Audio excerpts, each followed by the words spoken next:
ॐ भूर्भुवः स्वः तत्सवितुर्वरेण्यं भर्गो देवस्य धीमहि धियो यो नः प्रचोदयात्। इस कार्यक्रम को देख रहे सभी आर्य बंधु और बहनों का मैं बहुत बहुत हार्दिक स्वागत करता हूं, अभिनंदन करता हूं। बहनों और भाइयों, कोरोना महामारी की इस विषम परिस्थिति में आर्य समाज कल्याण नगर मेरठ के द्वारा यह ऑनलाइन कार्यक्रम आयोजित किया जा रहा है और आर्य संदेश टीवी के माध्यम से इसे प्रसारित किया जा रहा है। भाइयों और बहनों, कार्यक्रम में प्रवचन के लिए विश्व प्रसिद्ध वैदिक विद्वान आचार्य वागीश जी हैं और प्रवचन का विषय है समानता और न्याय वैदिक दृष्टि से। भजनों के लिए आर्य जगत की उच्च कोटि की भजन उपदेशिका बहन संगीता आर्य हैं, जिनके आपको बहुत ही मधुर भक्ति संगीत सुनने को मिलेगा। मेरा आप सभी से विशेष अनुरोध है कि आप सपरिवार इस कार्यक्रम को प्रारंभ से अंत तक देखें और इसका लाभ उठाएं। मैं बहन संगीता आर्य और उनके सभी साथियों का हार्दिक स्वागत करता हूं, अभिनंदन करता हूं और उनसे अनुरोध करता हूं कि वे अपने वैदिक भजनों के माध्यम से इस कार्यक्रम का शुभारंभ करें। बहन संगीता आर्य।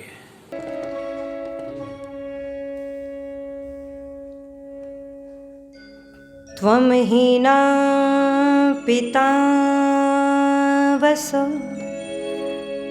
त्वं माता शतक्रतो बभूविथ, अधाते सुम्नमे महे। नमो वेद विद्या के प्रकाश करता, नमस्कार अज्ञान के नाश करता, नमस्कार बल बुद्धि के देने वाले, नमस्कार सब दुखों को हर लेने वाले,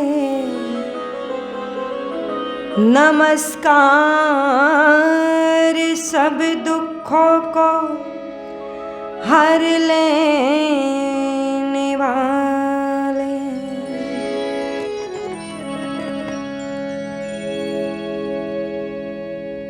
ओम नाम के हीरे मोती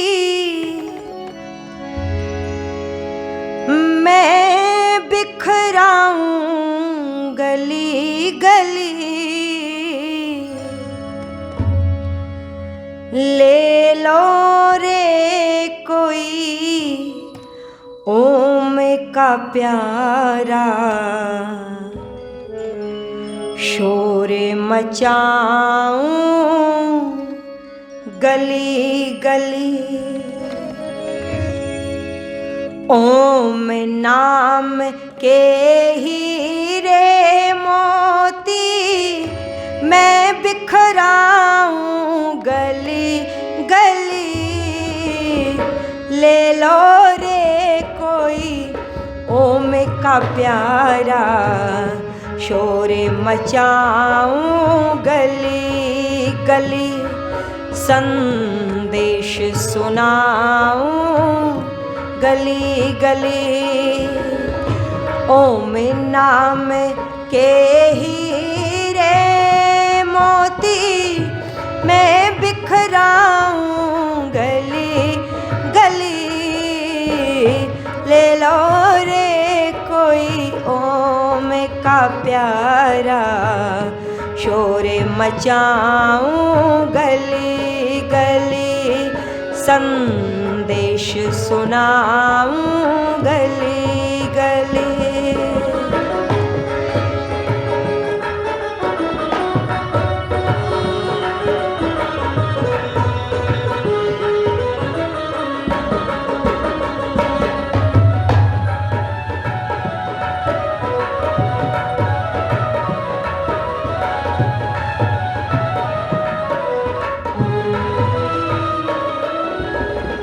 माया के दीवानों सुन लो, एक दिन ऐसा आएगा।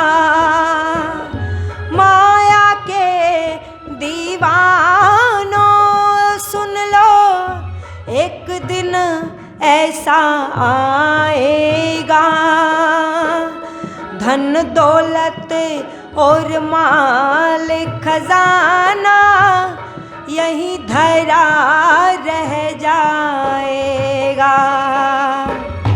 धन दौलत और माल खजाना यहीं धरा रह जाएगा। सुंदर काया माटी होंगी चर्चा गली गली। ले लो रे कोई ओम का प्यारा, शोरे मचाऊं गली गली।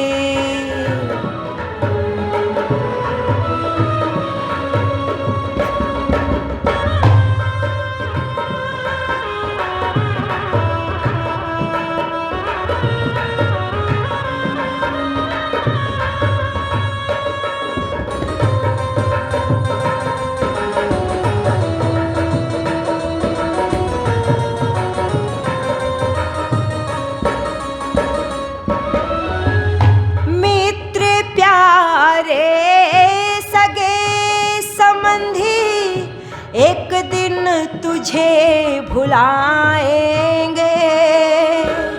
मित्र प्यारे सगे संबंधी एक दिन तुझे भुलाएंगे। कल तक जो कहते थे अपना, आग में तुझे जलाएंगे। कल तक जो कहते थे अपना, आग में तुझे जलाएंगे। 2 दिन का ये चमन खिला है, फिर मुरझाए कली कली। ले लो रे कोई ओम का प्यारा, शोर मचाऊं गली गली।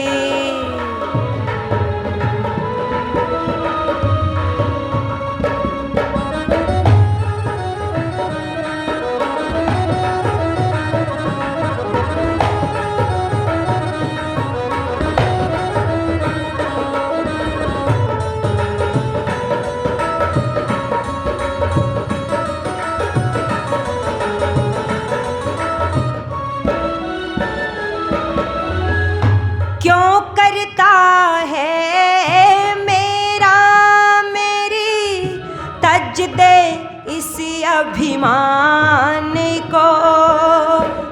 छोड़ जगत के झूठे धंधे, जप ले प्रभु के नाम को। छोड़ जगत के झूठे धंधे, जप ले प्रभु के नाम को। 2 दिन का यह रैन बसेरा, फिर मुरझाए कली कली। ले लो रे कोई ओम का प्यारा, शोरे मचाऊं गली गली। संदेश सुनाऊं गली गली।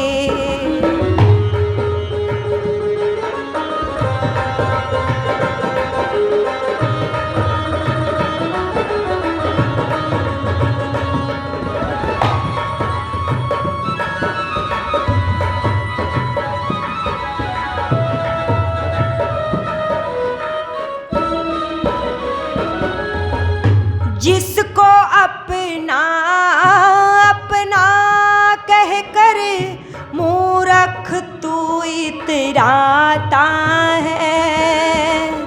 छोड़ेंगे ये साथ जगत में, कोई साथ ना जाता है। छोड़ेंगे ये साथ जगत में, कोई साथ नहीं जाता है। 2 दिन का यह रैन बसेरा, आखिर होंगी टला टली। ले लो रे कोई ओम का प्यारा, शोर मचाऊं गली गली, संदेश सुनाऊं गली गली।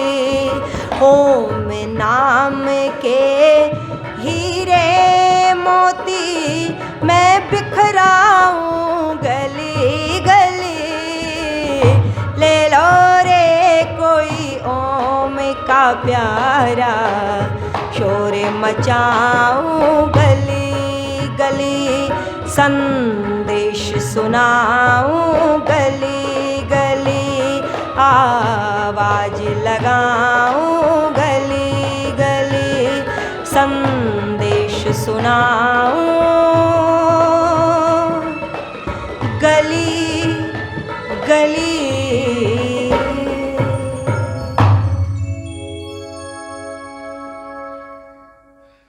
प्राय व्यक्ति को देखा जाता है परम पिता प्रभु को छोड़ करके, उसकी वास्तविक भक्ति को छोड़ करके संसार के अन्य मत मतांतर बाह्य आडंबरों में अपने जीवन को बर्बाद कर रहा है। यही कारण है कि परमात्मा की भक्ति करने वालों की संख्या में कोई कमी नहीं है, लेकिन फिर भी लोगों के दुखों में भी बोलो कोई कमी नहीं है। महर्षि स्वामी दयानंद जी सत्यार्थ प्रकाश के अंदर वर्णन करते हुए लिखते हैं कि ईश्वर की भक्ति करने से व्यक्ति के समक्ष पर्वत जैसी आपदाएं भी आकर के खड़ी हो जाए तो उसे वह राई के समान प्रतीत होती है। यूं तो परमात्मा के भक्त हम हैं दावा करने वाले बहुत अधिकतर संख्या में आपको लोग मिलेंगे, लेकिन यदि उन भक्तों की प्रार्थनाओं को सुन लिया जाए, उनकी प्रार्थना पर चिंतन व मनन किया जाए, तो आर्यभद्र पुरुषों आप देखेंगे कि उनकी प्रार्थना पूर्ण रूप से स्वार्थ से भरी हुई दिखाई देती है। और जब स्वार्थ से परिपूर्ण प्रार्थनाएं स्वीकार नहीं होती, व्यक्ति भटकता रहता है, विचलित रहता है, दुखी रहता है, तो फिर ईश्वर पर आक्षेप करता है कि मैं उसकी इतनी भक्ति करता हूँ, लेकिन परमात्मा मेरी किसी भी प्रार्थना को बोलो सुनता नहीं है। आइए सच्चे भक्त बनकर के ईश्वर की भक्ति करें, उससे प्रार्थना करें, उसकी उपासना करें। और कैसी भक्ति, कैसी प्रार्थना, कैसी उपासना करनी चाहिए। एक भक्त समर्पण भाव लेकर के परम पिता प्रभु से कह रहा है, प्रभु ना कोठी बंगला ना कार चाहिए, ना बैंक बैलेंस चाहिए, तो फिर क्या दे देना। आइए समर्पित भाव से ऐसी प्रार्थनाएं हम भी मिलकर के करते हैं। और भक्त क्या कहता है, प्रभु मेरे जीवन को पावन बना दो, प्रभु मेरे जीवन को पावन बना दो, कोई दोष मुझ में रहने न पाए, प्रभु मेरे जीवन को पावन बना दो, कोई दोष मुझ में न पाए।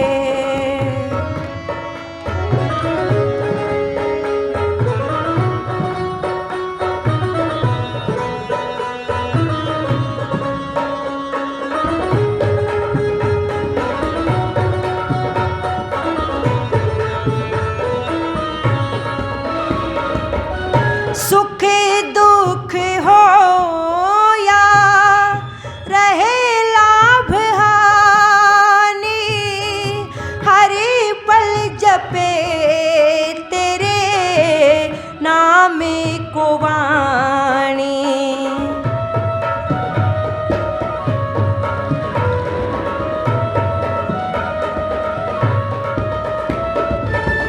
सुख दुख हो या रहे लाभ हानि, हर पल जपे तेरे नाम को वाणी। रहे याद तेरी सदा इस दिल में, रहे याद तेरी सदा इस दिल में। कोई और इसमें बसने न पाए। प्रभु मेरे जीवन को पावन बना दो।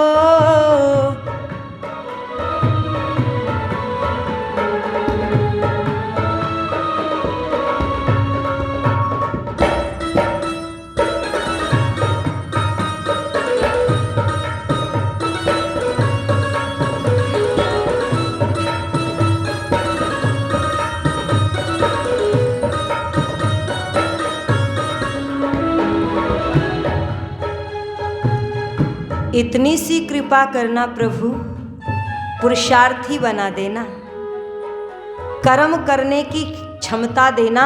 ये प्रार्थनाएं करते हुए समर्पित भाव से भक्त कहता है क्या? पर धन की चोरी ना अपहरण की इच्छा, रहूं चाहे निर्धन, करो चाहे भिक्षा।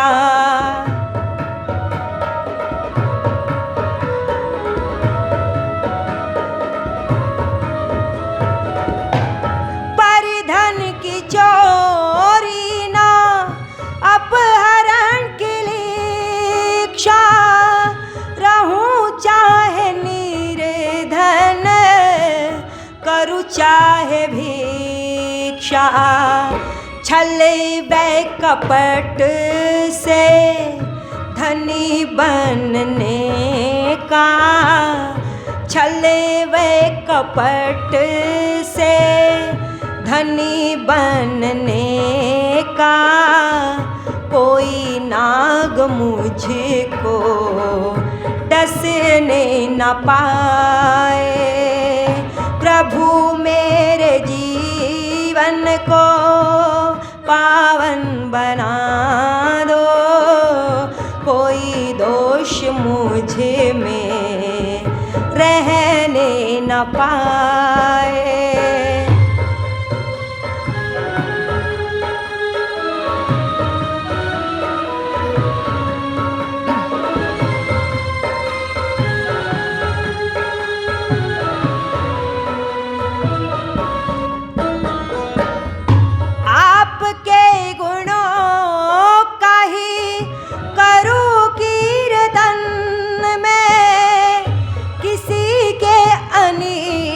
का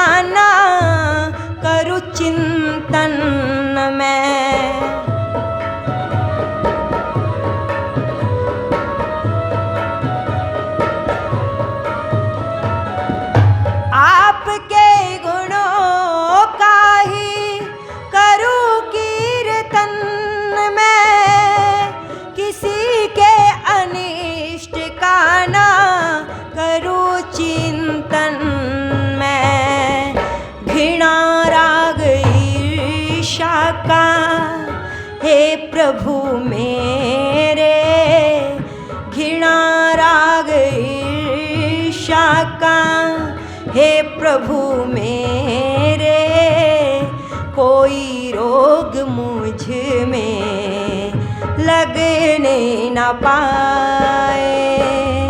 प्रभु मेरे जीवन को पावन बना दो, कोई दोष मुझ में रहने न पाए।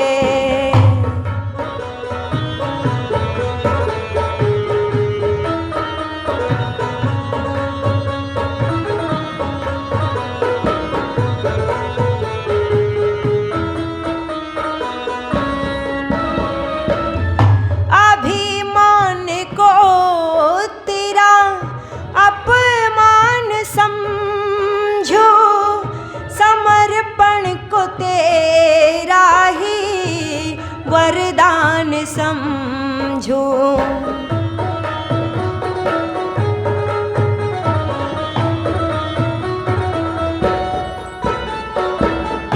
अभिमान को तेरा अपमान समझो, समर्पण को तेरा ही वरदान समझो। कृष्ण दत्त ऐसे विचारी हो मेरे, कृष्ण दत्त ऐसे विचारी हो मेरे, कोई देख मुझे पे हंसने न पाए। प्रभु मेरे जीवन को पावन बना दो, कोई दोष मुझे में रहने न पाए। प्रभु मेरे जीवन को पावन बना दो, कोई दोष मुझे में रहने न पाए। कोई दोष मुझे में रहने न पाए। ऐसी भक्ति, ऐसी प्रार्थना जब भक्त प्रभु से, ईश्वर से करता है तो साक्षात वो आत्मिक शक्ति, वो आत्मिक बल उसे प्रदान होता है कि कठिन से कठिन परिस्थितियां आने के बाद भी ईश्वर के न्याय व्यवस्था के प्रति उसकी आस्था और उसका विश्वास कम नहीं होता। महात्मा हंसराज जी के जीवन पर दृष्टिपात करते हुए देखे, महात्मा जी की पत्नी का देहांत हो गया। बड़ा बेटा जेल में, छोटे बेटे को निमोनिया हो गया। घर में एक गाय बंधी हुई थी, वो भी अकस्मात मर गई, संसार को छोड़ करके चली गई। कुछ बर्तन आदि, वस्त्र आदि जो घर में रखे हुए थे, उनको भी चोर उठा करके ले गया। महात्मा जी के बड़े भ्राता मुलख राज जी बैंक के द्वारा 40 रुपये प्रतिमास महात्मा जी को सहायता के रूप में भिजवाया करते थे। किन्हीं कारणों से वो बैंक बंद हो गया।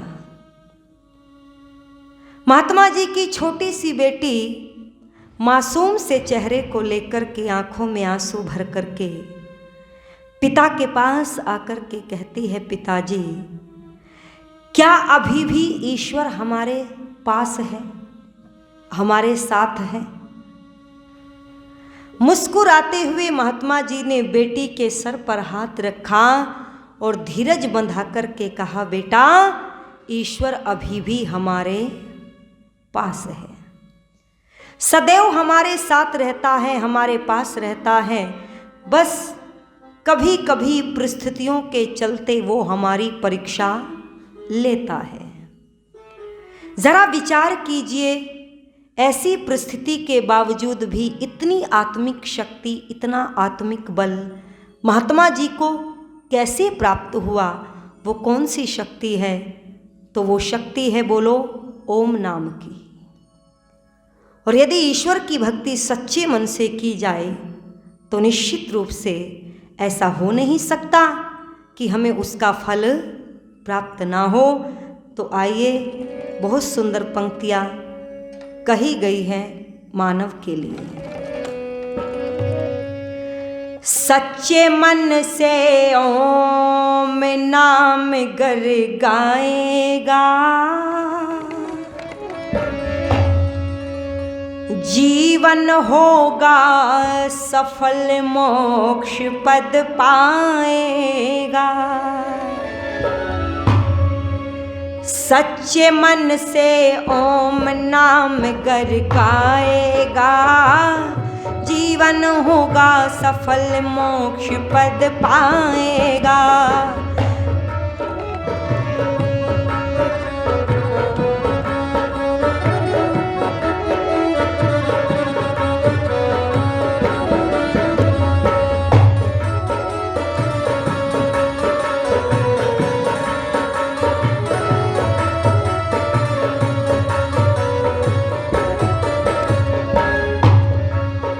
सर्वोत्तम मानव चोला जो शुभ कर्मों से पाया, सर्वोत्तम मानव चोला जो शुभ कर्मों से पाया। यह मुश्किल से है मिलता, वेदों में साफ दर्शाया। यह से है मिलता, वेदों में श्रेष्ठ बतलाया। प्रभु यदि ध्याएगा, जीवन होगा, जीवन होगा, जीवन होगा सफल मोक्ष पद पाएगा।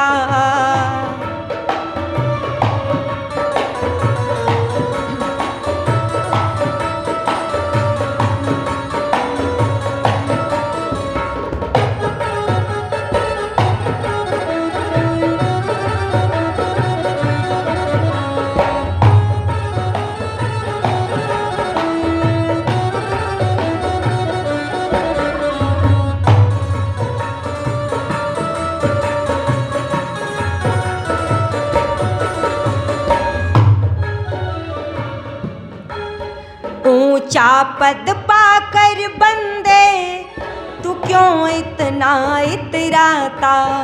ऊंचा पद पाकर बंदे तू क्यों इतना इतराता।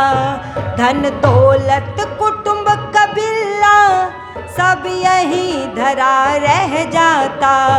धन दौलत कुटुंब कबीला सब यही धरा रह जाता। अकेला जाएगा, जीवन होगा, जीवन होगा, जीवन होगा सफल मोक्ष पद पाएगा।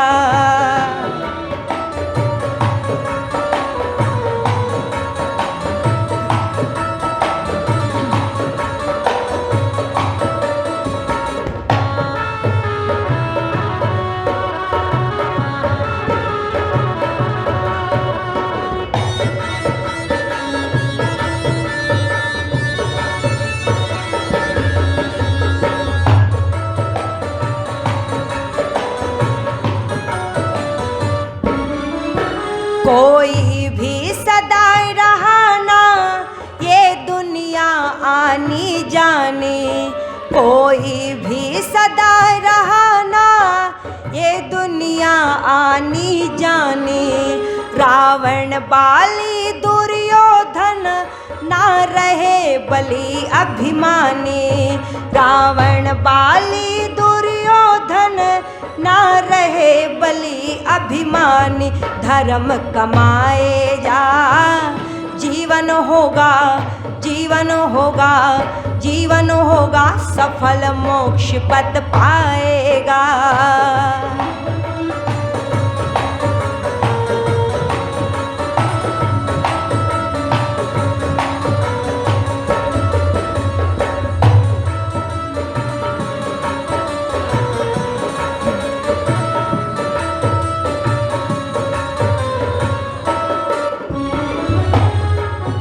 तू चाहे अगर भलाई तो बन जा पर उपकारी, तू चाहे अगर भलाई तो बन जा पर उपकारी।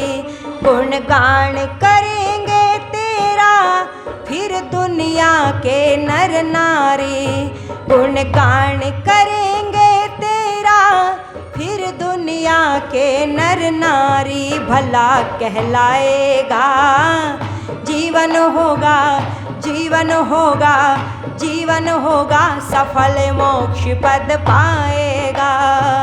सच्चे मन से ओम नाम गर गाएगा।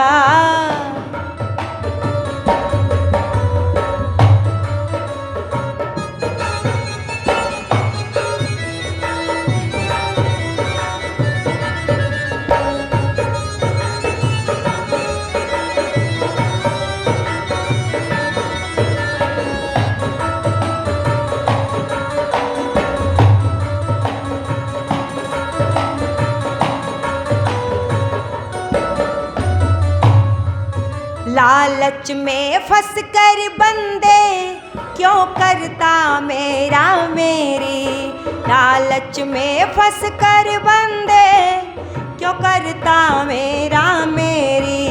कह नंद लाल यह काया हो अंतराख की ढेरी, कह नंद लाल ये काया हो अंतराख की ढेरी। कौन बचाएगा जीवन होगा, जीवन होगा, जीवन होगा, सफल मोक्ष पद पाएगा।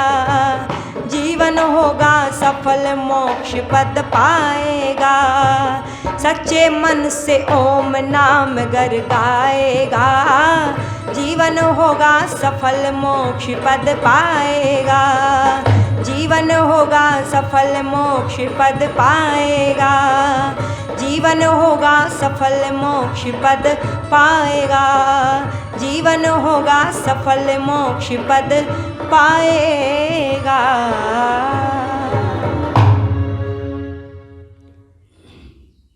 हमारे क्या कर्तव्य है, किस प्रकार हम वास्तविक ईश्वर की सत्ता को जान सकते हैं,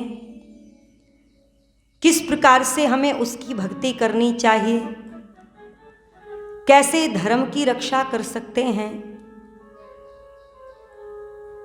अगर इन तथ्यों को विस्तृत रूप से जानना चाहते हैं तो केवल आर्य समाज वह माध्यम है। महर्षि स्वामी दयानंद जी के द्वारा रचित जो कभी पौधे के रूप में स्थापित की गई थी आर्य समाज संस्था, ऋषि के भक्तों ने, ऋषि के दीवानों ने, वैदिक धर्म के दीवानों ने अपना लहू देकर के आर्य समाज को विशाल विट वृक्ष का रूप दिया है। और किस प्रकार से आर्य समाज संस्था के माध्यम से आर्यों ने कार्य किया, आइए पंक्तियों के माध्यम से आपके मध्यस्थ में रखते हुए चलूं, जो इस प्रकार से है।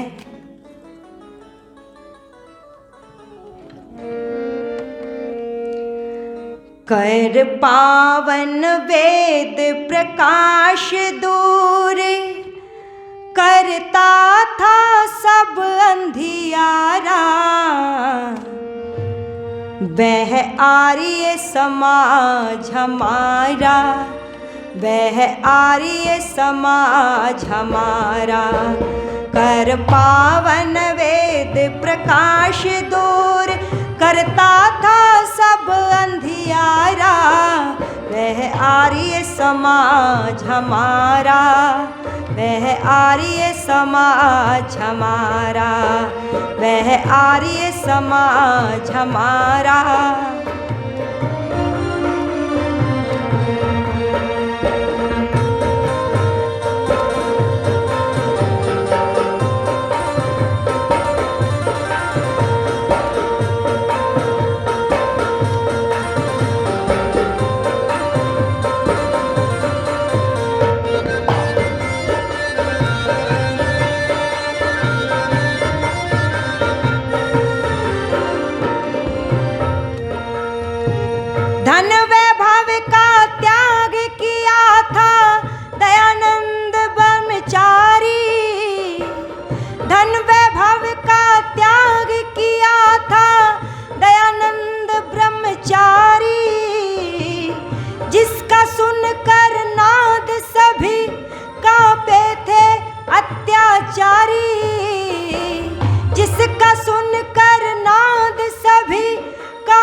ब्रह्मचारी, जिसका विष पी करके बीज बो गया दयानंद प्यारा, वह आर्य समाज हमारा, वह आर्य समाज हमारा।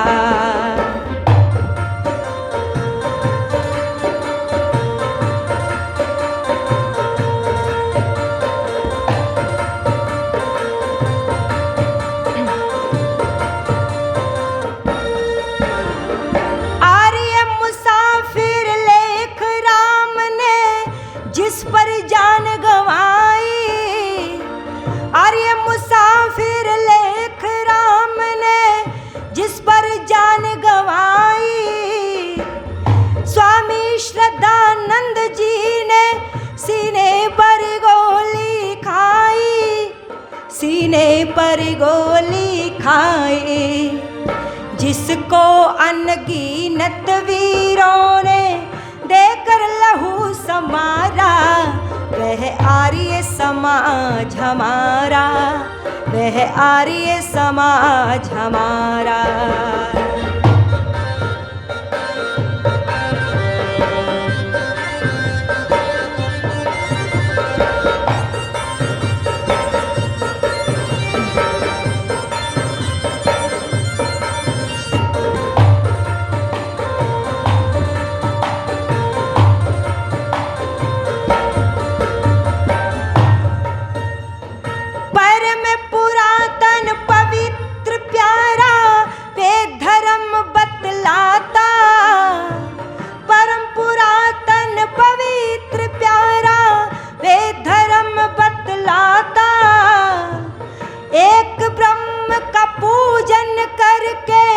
जड़ पूजा छुड़वाता, एक ब्रह्म का पूजन करके जड़ पूजा छुड़वाता, जड़ पूजा छुड़वाता।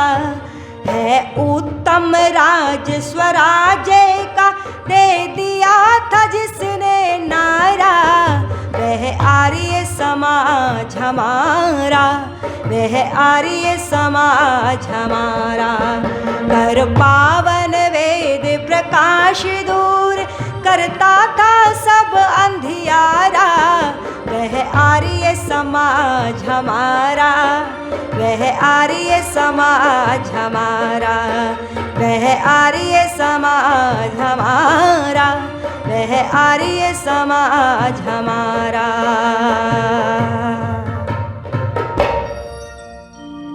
वह आर्य समाज हमारा। इस आर्य समाज को पोषित करने के लिए ऋषि के भक्तों ने जो बलिदान दिए वो दिए, लेकिन हम महर्षि स्वामी दयानंद जी के उपकारों को भी बोलो भूल नहीं सकते। भटक रहे थे लोग बाह्य आडंबरों ने, एक ईश्वर की उपासना सिखाई ऋषि दयानंद ने। त्रेतवाद पर चर्चा की महर्षि स्वामी दयानंद ने, और कैसा उनका जीवन रहा कुछ पंक्तियों के माध्यम से आपके मध्यस्थ रखते हुए चलूं। और क्या कहा? सोच न पाऊं, समझ न पाऊं, सोच न पाऊं, समझ न पाऊं, किस किस को सुनाऊं ऋषिवर तेरी अमर कहानियाँ, तेरी अमर कहानियाँ। सोच न पाऊं, समझ न पाऊं, किस किस को सुनाऊं ऋषिवर मैं तेरी अमर कहानियाँ, तेरी अमर कहानियाँ। चांद न जाने, सूरज न जाने, चांद न जाने, सूरज न जाने, कैसे कटी जिंदगानियाँ।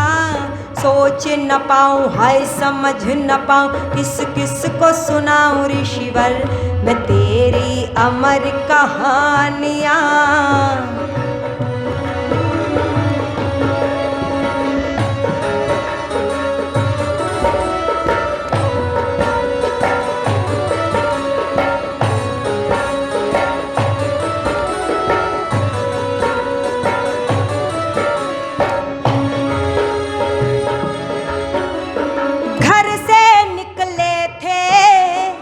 छाई रात अंधियारी, घर से निकले थे छाई रात अंधियारी।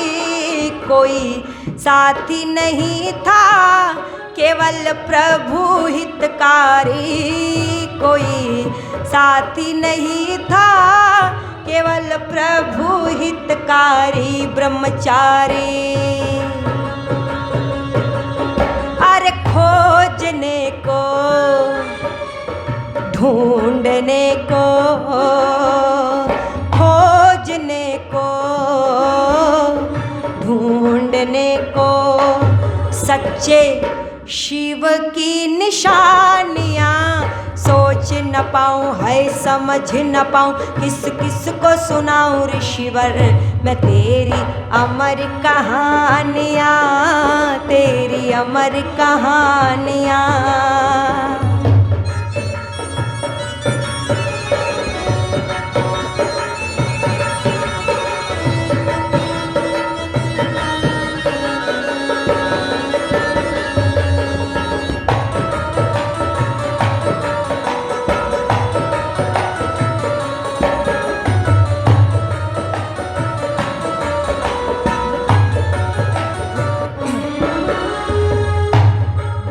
कहीं भूखे ही रहे सारे दिन रात्रि भर, कहीं भूखे ही रहे सारे दिन रात्रि भर, कहीं सर्दी भी रही कितने त्यागी ऋषिवर, कहीं सर्दी भी रही कितने त्यागी ऋषिवर जगती भर।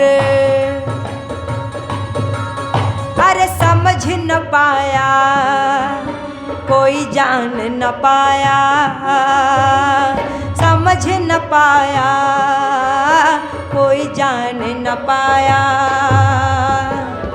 तेरी परेशानियाँ सोच न पाऊँ समझ न पाऊँ, किस किस को सुनाऊँ ऋषिवर मैं तेरी अमर कहानियाँ, तेरी अमर कहानियाँ।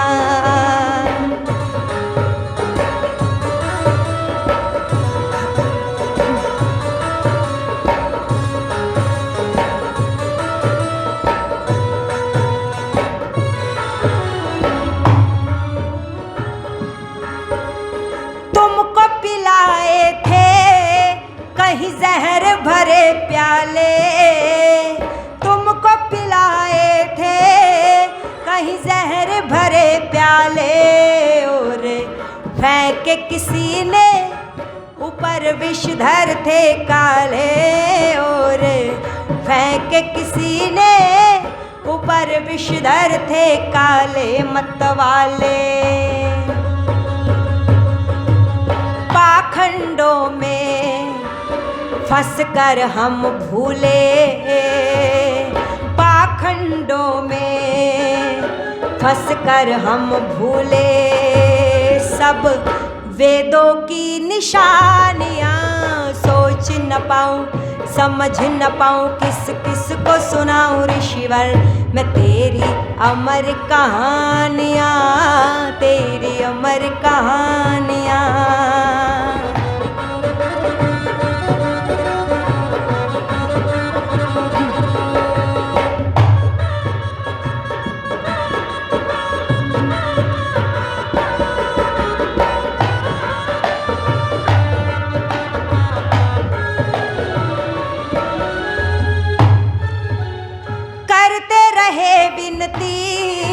अंतिम में प्रभु वर से करते रहे विनती, अंतिम में प्रभु वर से हो आर्य पैदा जान प्यारे ऋषिवर से, हो आर्य पैदा जान प्यारे ऋषिवर से, ऋषिवर से।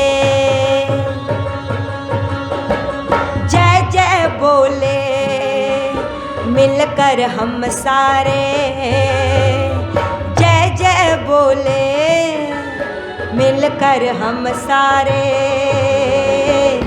तेरी मेहरबानियाँ सोच न पाऊं, समझ न पाऊं, किस किस को सुनाऊं ऋषिवर मैं तेरी अमर कहानियाँ, तेरी अमर कहानियाँ।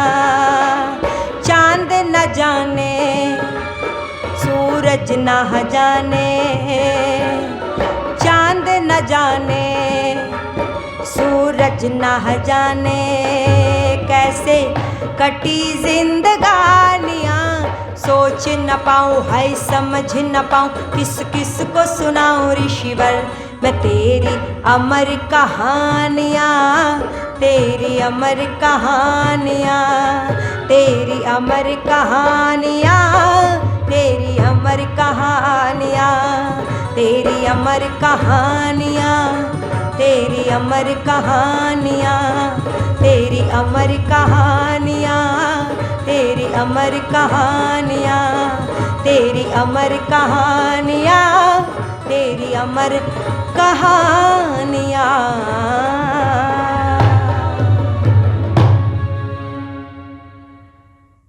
कुछ पंक्तियाँ हमने चिंतन मनन के साथ में बैठ कर के सुनी व सुनाई।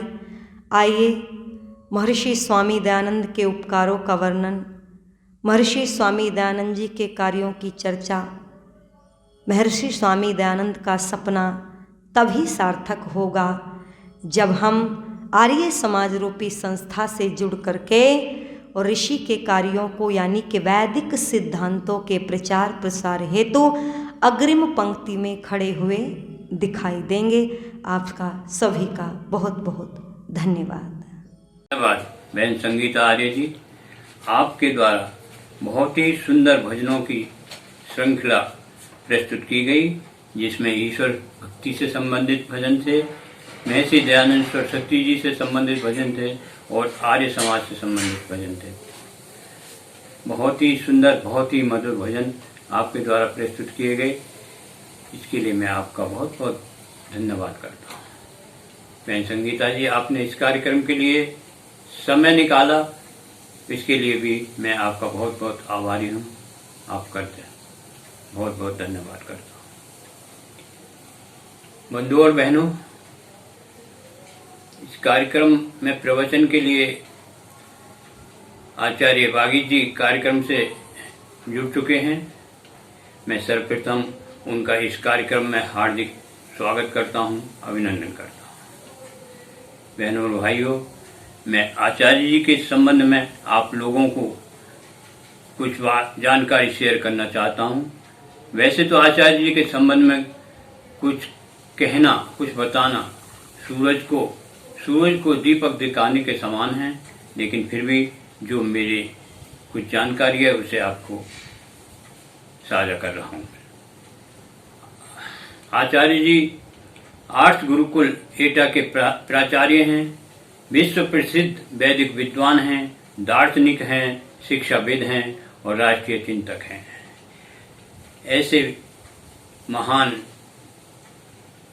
महान विद्वान और उच्च कोटि के आचार्य जी से आपको प्रवचन सुनने को मिलेंगे। मेरा आपसे अनुरोध है कि आप उनके प्रवचनों को बहुत ही गंभीरता के साथ, बहुत ही धैर्य के साथ सुनें, जिससे आपको उनका लाभ पहुंच सके।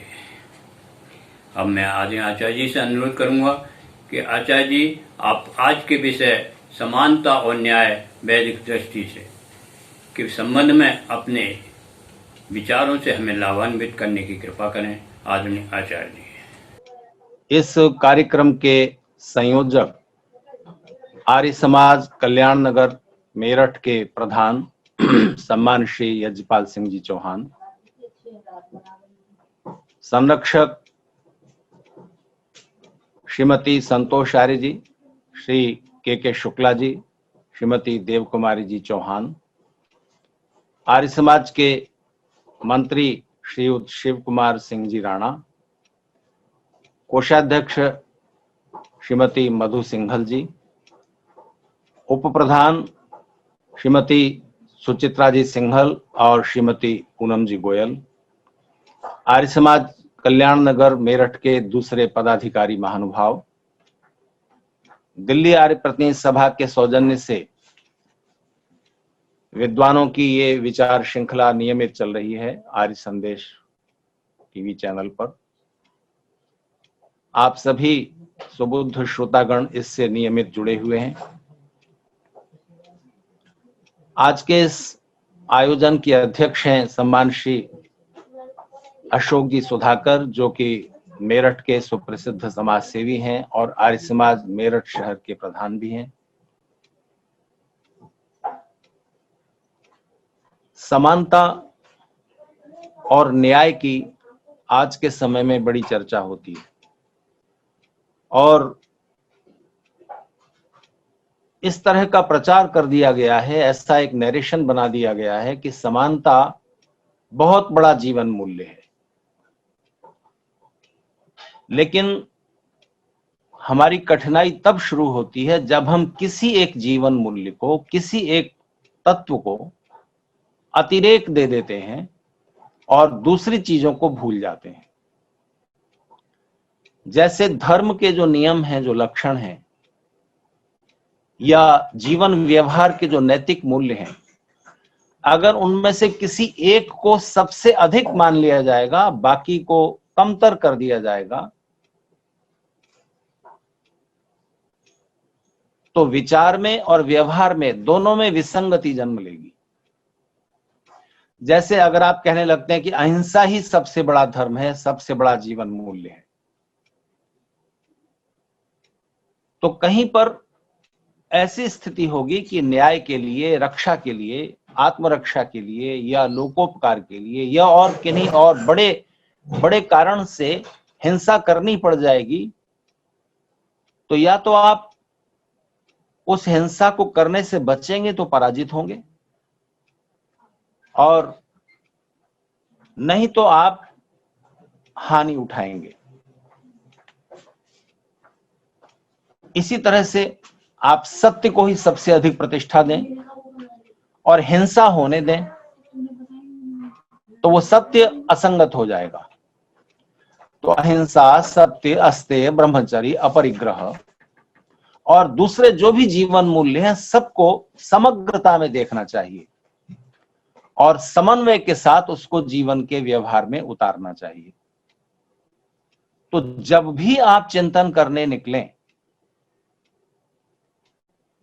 तो उसमें क्या सत्य है, क्या असत्य है, इससे ऊपर बात होनी चाहिए कि क्या उचित है, क्या अनुचित है। इसलिए हमारे प्राचीन भारतीय मनीषियों ने औचित्य को सर्वोपरि स्थान दिया है। कई बार सत्य अधिक उचित होगा, कई बार अहिंसा अधिक उचित होगी, और उसमें आपको समन्वय भी स्थापित करते चलना पड़ेगा। तो जहां तक समानता का प्रश्न है, तो आप इस प्रकृति में हर जगह समानता नहीं ढूंढ सकते। सोचिए कैसा होगा ये संसार अगर इस धरती पर खिलने वाले सारे फूल एक जैसे हो जाएं, उनका साइज समान हो, उनकी सुगंध एक जैसी हो, उनका रूप रंग सब कुछ एक जैसा हो। इसका मतलब एक ही तरह के फूल खिल रहे हैं धरती पर, होगी। इसलिए देखना यह चाहिए कि किस परिस्थिति में किस व्यवहार को अपनाने से सबका सुख बढ़ेगा। अगर सबका सुख न बढ़ सके तो कम से कम अधिसंख्य ध्यान में रखना चाहिए कि अधिक संख्या में किस व्यवहार को करने से सुख बढ़ सकेगा। तो सर्वाधिक औचित्य की स्थिति यह होती है कि सबका सुख बढ़ सके। तो कभी भी व्यवस्था संबंधी कोई भी निश्चय करना हो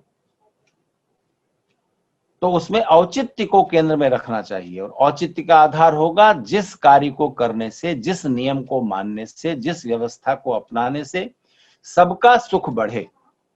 अगर सबका सुख नहीं बढ़ रहा है, कुछ थोड़े से लोगों का सुख बढ़ रहा है, बाकी का दुख बढ़ रहा है, तो वो व्यवस्था, वो नियम मान्य नहीं है। तो सत्य और असत्य का निर्णय करना अच्छा है, उचित और अनुचित का निर्णय भी उसके साथ संयुक्त रखना चाहिए। तो क्या सब मनुष्य समान हैं या समान कर दिए जाएं? सोचिए, यहां भी बिल्कुल फूलों वाला उदाहरण घटाकर देखिए। सारे मनुष्य एक जैसे हों, उनकी लंबाई एक जैसी हो, शरीर सौष्ठव एक जैसा हो, बुद्धिमत्ता का स्तर एक जैसा हो, आईक्यू एक जैसा हो, एक जैसे सब लोग विद्वान हो, एक जैसे सब लोग धनवान हो, एक जैसा सबका व्यवहार हो और सब समानता हो जाए, तो आप खुश होंगे? आपको लगता है कि समानता के इस अतिरेक से सबका सुख बढ़ जाएगा? तो व्यवहार में प्रत्यक्ष तो देखने को यही मिलता है कि न सब मनुष्य समान हैं और न सब मनुष्यों का सामर्थ्य एक जैसा है। अगर सब मनुष्यों का सामर्थ्य, शक्ति, कार्य क्षमता, बुद्धि क्षमता एक जैसी नहीं है, तो आप उनके साथ एक जैसा व्यवहार कैसे कर सकते हैं?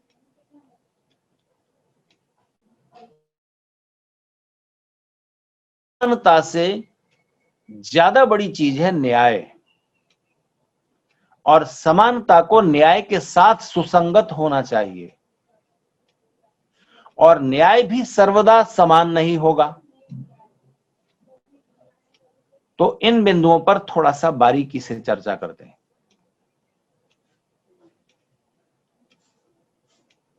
सोचिए, किसी सेना में सब सैनिक ही हैं, कोई भी पदाधिकारी नहीं है, कोई भी ऊंचा पदाधिकारी नहीं है, कोई रैंक है ही नहीं। वो सेना लड़ सकेगी? कौन किसका आदेश मानेगा?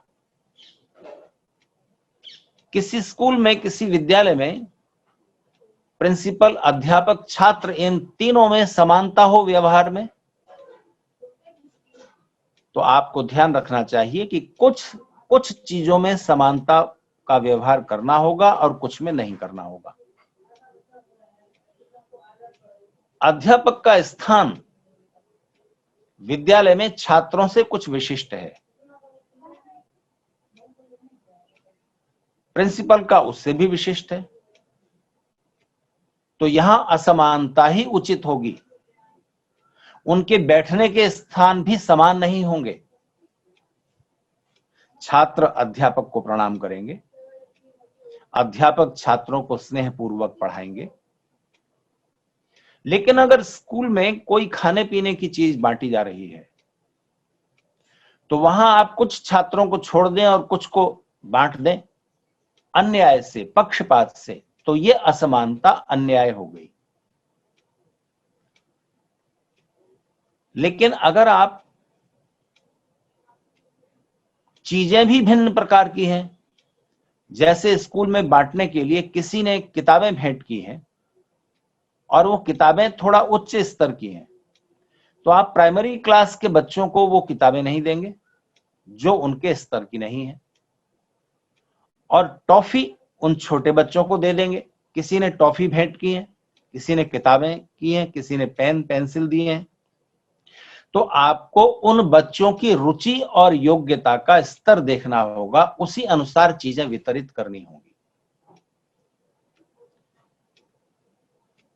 तो आज के समय में एक विचार प्रचलित है जिसे हम साम्यवाद के नाम से, कम्युनिज्म के नाम से जानते हैं। जैसा कि स्पष्ट है, साम्यवाद सबके साथ समान व्यवहार। तो साम्यवाद देखने सुनने में और उसके सिद्धांत जब बताए जाते हैं तो बड़े रुचिकर और प्रिय लगते हैं, लेकिन व्यवहार के धरातल पर उतरते ही उन सिद्धांतों का अव्यावहारिक होना और उनका कच्चापन स्पष्ट हो जाता है। आप सबके साथ न्याय कर सकते हैं और करना चाहिए, पर सबके साथ समान व्यवहार कई बार अन्याय हो जाएगा। इसलिए मुख्य प्रश्न यह है कि हमारे मानव समाज में व्यवस्था, समाज व्यवस्था, अर्थव्यवस्था, राज्य व्यवस्था किस प्रकार की हो? समानता वाली या न्याय वाली?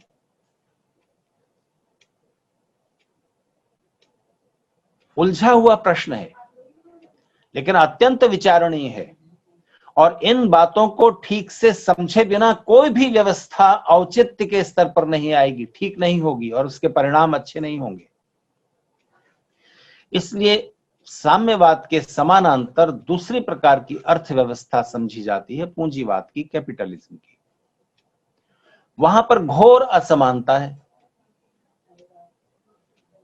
करोड़ों करोड़ आदमी घोर दरिद्रता में, गरीबी में जीवन बिताने के लिए विवश हैं और कुछ लोगों के पास धरती की आधी से अधिक संपदा इकट्ठी हो गई है। तो बहुत से विचारक इस असमानता का विरोध करते हैं। तो होना क्या चाहिए, कैसे इसका समाधान हो, इस पर वेद का दृष्टिकोण क्या है, हमारे ऋषि कौन सी व्यवस्था का निर्देश करते हैं। मैं आपसे बलपूर्वक कहना चाहता हूं कि अगर हम ऋषियों के उन सिद्धांतों को समझ लें, उन वैदिक सिद्धांतों को और मूल तत्वों को जानने की चेष्टा करें, तो आप समझ पाएंगे कि उस व्यवस्था में जितना उचित है उतना समानता भी विद्यमान है और उसके साथ अन्याय की संभावना नहीं है। तो ऋषियों ने एक ऐसी सुंदर व्यवस्था हमारे हाथों में सौंपी है वेद के आधार पर, जिसमें किसी भी व्यक्ति कोई असंतोष नहीं हो सकता कि उसके साथ अन्याय किया गया।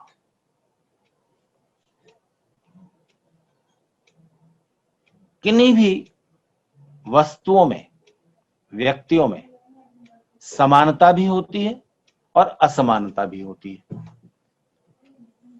धरती पर इस समय 740 करोड़ मनुष्यों की आबादी है। जैसा कि मैंने आपसे कहा कि सब मनुष्य समान हैं क्या, तो उत्तर है नहीं। सबके स्वभाव अलग अलग हैं, सबकी रुचि अलग अलग है, शरीर का स्ट्रक्चर अलग अलग है, बौद्धिक स्तर अलग अलग है। बिल्कुल समान तो कभी नहीं और ना होना चाहिए, होना भी नहीं चाहिए। उससे बहुत सारी अव्यवस्थाएं जन्म लेंगी। लेकिन 740 करोड़ मनुष्यों में समानता भी है। सब मनुष्य लगभग एक जैसे दिखते हैं पशुओं से, बाकी सब प्राणियों से बिल्कुल अलग। दो पैरों पर चलता हुआ एक प्राणी जिसका बौद्धिक स्तर बाकी सब प्राणियों से विशिष्ट है। तो आप सब मनुष्यों के अंदर 80% समानता पाएंगे। 2 हाथ हैं, 2 पैर हैं, 1 नाक है, 2 आंखें हैं, 2 कान हैं, हार्ट है, किडनी है, लंग्स हैं, अंदर बाहर पूरे शरीर के जो अंग प्रत्यंग हैं उनमें 80% समानता है। लेकिन 80% समानता होने के बाद आप 740 करोड़ मनुष्यों के बीच हर एक व्यक्ति को अलग अलग पहचान सकते हैं। चेहरा बिल्कुल अलग अलग है, ये उनकी विशेषता है। जो वैशिष्ट्य है, जो उस एक इंडिविजुअल, एक इंसान के जो विशेष गुण हैं, वो उसको बाकी सारे करोड़ों लोगों से अलग कर देते हैं और इसी वजह से वो पहचान में आता है। सोचिए कैसी होगी दुनिया अगर सबके चेहरे बिल्कुल एक जैसे हों, एक जैसे हों। कौन किसको पहचानेगा? आप किसका क्या नाम रख लेंगे? सारा व्यवहार समाप्त हो जाएगा। नीम के पेड़ पर लगी हुई सारी पत्तियां एक जैसी हैं। इसी कारण आप नीम की पत्तियों को पीपल, बरगद, आम, जामुन के पत्तों से अलग पहचान लेते हैं। ये भी नीम की पत्ती एक ये ऐसी और इसी जैसी दूसरी पत्ती, इसी जैसी दूसरी पत्ती है, लेकिन हर पत्ती बाकी सब नीम की पत्तियों से बिल्कुल डिफरेंट भी है, अलग भी है। तो अपने अंगूठे का निशान एक सफेद कागज पर लीजिए और धरती पर मौजूद से मिलाइए। आपके अंगूठे का निशान दुनिया के किसी भी इंसान के अंगूठे के निशान के साथ मेल नहीं खाएगा। इतनी विचित्रता है और यह सौंदर्य है जगत का। इसलिए हर व्यक्ति अपने में अनूठा है, अद्भुत है, विशिष्ट है, पर बहुत से मामलों में दूसरों के साथ समानता भी है। इसलिए जो समानता है उसके आधार पर हम मनुष्य, सब मनुष्यों के बीच जो समान गुण हैं उनके आधार पर कहते हैं ये मनुष्यता है। ये व्यवहार मनुष्यता से बाहर है और ये व्यवहार मनुष्योचित है और उन सारी चीजों को हम मनुष्यता बोलते हैं, मानवता बोलते हैं। फूल सब अलग अलग हैं। 2 गुलाब के फूल भी एक जैसे भी हैं और अलग तरह के भी हैं, उनमें अंतर भी है। लेकिन सब फूलों में फल की बजाय कुछ विशेषता है, फल नहीं है वो, फूल और फल में कुछ अंतर है ना। तो पुष्प में जो समानता है उसके आधार पर हम उसके अंदर एक पुष्पत्व पहचानते हैं, और फलों में जो समानता है उसके अंदर एक फलत्व है। लेकिन हर फल अलग अलग भी है, सेब अलग है, केला अलग है, अंगूर अलग है, आम अलग है। अंगूर अलग अलग अंगूर भी एक अंगूर का दाना दूसरे अंगूर से विशिष्ट है, एक परमाणु दूसरे परमाणु से विशिष्ट है। इसलिए महर्षि कणाद ने वैशेषिक दर्शन में जब आप सब पदार्थों को तोड़ते जाते हैं तो सब समान होते जाते हैं। फूल को और फल को कुचल दीजिए, तब उनके जो तत्व हैं वो एक जैसे हो गए, चटनी जैसे हो गए। तो हर पदार्थ को आप तोड़ते जाइए, आखिर में पहुंचेंगे अणु तक। सबसे जो सूक्ष्म कण है, जिसके अब दो कण नहीं किए जा सकते, वो परमाणु कहलाता है। अब वो सारे परमाणु एक जैसे हैं, सबके अंदर इलेक्ट्रॉन प्रोटॉन न्यूट्रॉन मूव कर रहे हैं। तो अब उनकी जो विभिन्नता थी वो समाप्त हो गई। वो परमाणु मिलकर के किसी रचना को तांबा बना रहे थे, किसी को लोहा बना रहे थे, किसी को लकड़ी बना रहे थे, कोई फल था, कोई फूल था, लेकिन अपनी सूक्ष्म दशा में जाकर वो समान हो गए। तो साम्य अवस्था प्रलय की ओर ले जाती है, वैषम्य अवस्था सृष्टि की ओर लाती है। दोनों आवश्यक है, निर्माण भी चाहिए, विनाश भी चाहिए। और निर्माण होने के बाद उस पदार्थ की स्थिति भी चाहिए कुछ समय तक, उसके बाद वो नष्ट होगा। तो ये जो क्रम चल रहा है, साम्य और वैषम्य के औचित्य के कारण चल रहा है। इस वास्तविकता को जो लोग नहीं समझते वो व्यवहार में अनुचित हो जाते हैं, और इसलिए समानता और न्याय दोनों को जोड़ करके जो चीज निकलती है, ऋषि दयानंद उसको यथा योग्य व्यवहार कहते हैं। यथा योग्य व्यवहार। आप लोहे के साथ और लकड़ी के साथ समान व्यवहार कर सकते हैं क्या? लोहे का कोई यंत्र बनाना है, लकड़ी से कोई इंस्ट्रूमेंट बनाना है, टेबल बनानी है, कुर्सी बनानी है, तो लकड़ी को काटने के लिए और लोहे को कोई शेप देने के लिए आप एक जैसा व्यवहार नहीं करेंगे। इसलिए जहां जितने अर्थ में समानता उचित है वहां समानता रखिए। न्याय समानता से ऊपर होगा। तो एक उदाहरण से समझिए, हमारे जीवन की व्यवस्था कैसी होनी चाहिए? सब मनुष्यों के साथ समान व्यवहार कर दिया जाए, सबका वेतन समान हो। सबका वेतन समान होगा तो कोई व्यक्ति अधिक बुद्धिमान है, वो विद्या में अधिक परिश्रम क्यों करे? वेतन तो समान मिलना है। वो क्यों रिसर्च करे? क्यों कोई साइंटिस्ट गहरे उतरकर जिंदगी लगाकर कोई एक चीज खोजे? क्यों करे? कोई व्यक्ति धन कमाने में अधिक परिश्रम क्यों करे? सभी समान हैं ऑफिस में, तो कोई भी काम क्यों करे ज्यादा? और कौन किसको अनुशासित करेगा? सारा डिसिप्लिन और सारी व्यवस्था खत्म हो जाएगी। तो साम्यवाद एक तरफ है और न्यायवाद एक तरफ है। एक सरल उदाहरण से समझिए। कुछ बच्चों की दौड़ प्रतियोगिता होनी है, तो एक बड़ा मैदान है और दौड़ शुरू जहां से होगी वहां पर एक लाइन खींची गई है, सब लोग वहां खड़े हैं, और एक पॉइंट है जहां पर पहुंचना है, वो टारगेट है, वो गोल है, जहां पहुंचना है दौड़ करके। अब इस दौड़ प्रतियोगिता के नियम क्या होने चाहिए? एक निश्चित समय पर, समान समय पर जैसे ही गोली दागने की आवाज हुई या घंटा बजाने की या 1 2 3 बोला गया, समय के उस निश्चित क्षण पर सब दौड़ना शुरू करेंगे। यहां सबके लिए समान व्यवहार है। अगर किसी को आप 10:01 पर दौड़ने को कहें, किसी को 10:05 पर, किसी को 10:15 तक, किसी को 10:30 बजे, तो ये तो अन्याय हो गया, असमानता भी हो गई और इसी कारण अन्याय भी हो गया, क्योंकि आपने किसी को पहले छोड़ दिया, किसी को कुछ समय बाद छोड़ा, तो जो पहले छोड़ा गया वो दौड़कर पहले पहुंचेगा और प्रथम पुरस्कार ले लेगा। अन्याय से उसको पहले दौड़ने दिया गया, तो ये गलत है। दूसरा अन्याय ये होगा कि आप किसी को जो गोल है जहां पर पहुंचना है वहां से 10 मीटर पहले खड़ा कर दें, किसी को 50 मीटर पहले, किसी को 100 मीटर पहले, किसी को 200 मीटर पहले, किसी को 400 मीटर पहले, और फिर कहते हैं कि दौड़ शुरू। तो जो बिल्कुल गोल के लक्ष्य के नजदीक खड़ा हुआ है वो पहले पहुंच जाएगा, कम परिश्रम में, कम समय में। तो ये भी अन्याय है और यहाँ असमानता भी है। लेकिन इसके ठीक उलट आप सोचिए, आपने गोली चलाई, गोली चलने की आवाज हुई, या आपने 1 2 3 कहा और ठीक समय पर सब लोग एक ही लाइन पर खड़े हुए थे और एक साथ दौड़ पड़े, एक साथ दौड़े, एक समय पर दौड़े, एक ही लाइन पर खड़े हुए थे।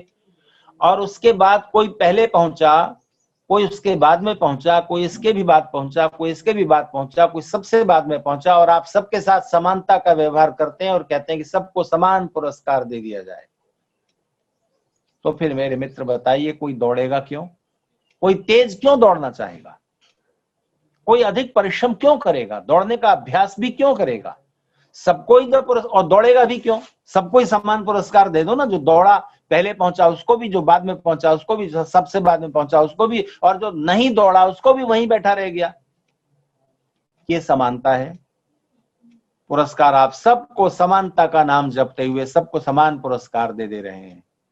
और अगर आप सबको समान पुरस्कार नहीं देते, जो पहले पहुंचा उसको प्रथम पुरस्कार, जो उसके बाद पहुंचा द्वितीय पुरस्कार, तृतीय पुरस्कार, फिर बाद वालों को सांत्वना पुरस्कार, इसलिए इस तरह आपने उनको वैसा ही पुरस्कार दिया जितना उनका परिश्रम था। तो ये असमानता है, पुरस्कार में असमानता है। लेकिन ध्यान दीजिए, न्याय तो यही है ना कि जिसने ज्यादा परिश्रम किया, जो ज्यादा तेज दौड़ा, जिसने ज्यादा अभ्यास किया, जो पहले पहुंचा, उसको अधिक मिलना चाहिए पुरस्कार। तो पुरस्कार असमान दिख रहे हैं, पर वास्तव में ये न्याय है और यही होना चाहिए, यही उचित है।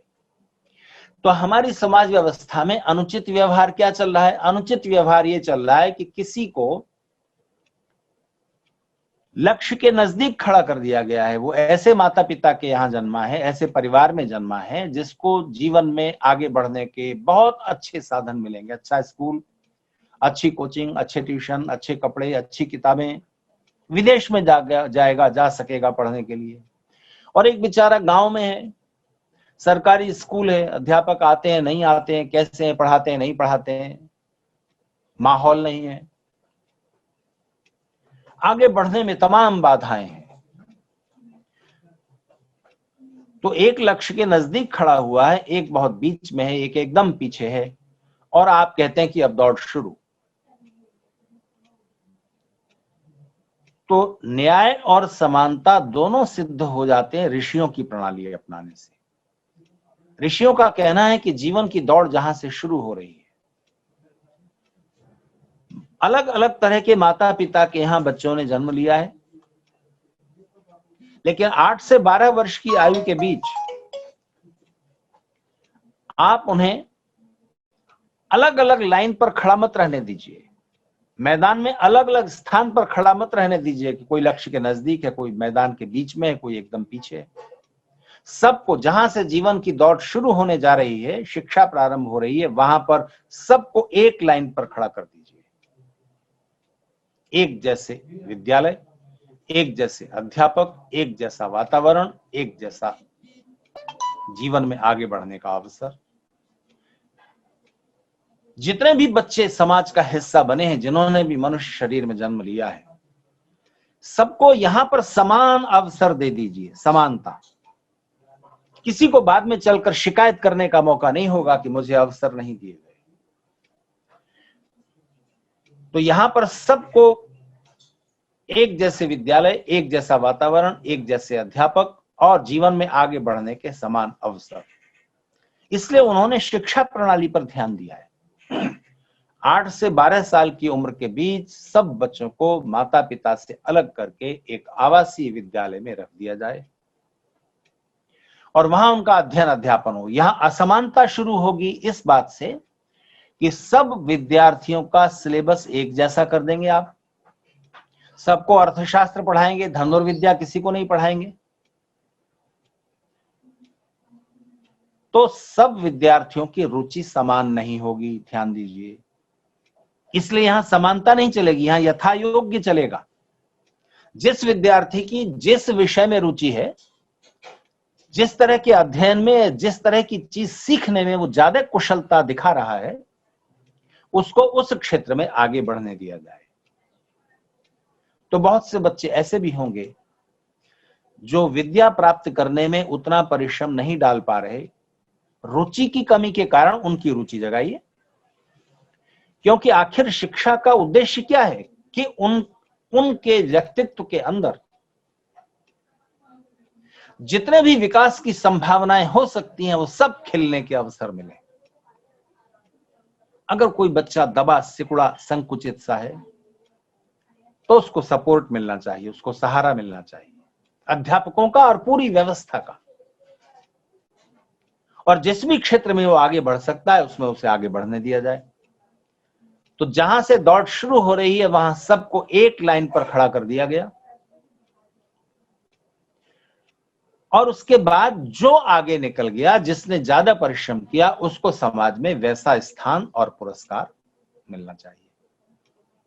तो आप भौतिक साधनों का, धन ऐश्वर्य का बराबर बंटवारा करेंगे तो वो अन्याय होगा, क्योंकि कोई ज्यादा परिश्रम कर रहा है, कोई कम परिश्रम कर रहा है। और इसके अलावा आप जीवन की जो भौतिक धन से जुड़ी हुई भौतिक विलासिताएं हैं, सुविधाएं हैं, सबको समान रूप से नहीं दे सकते।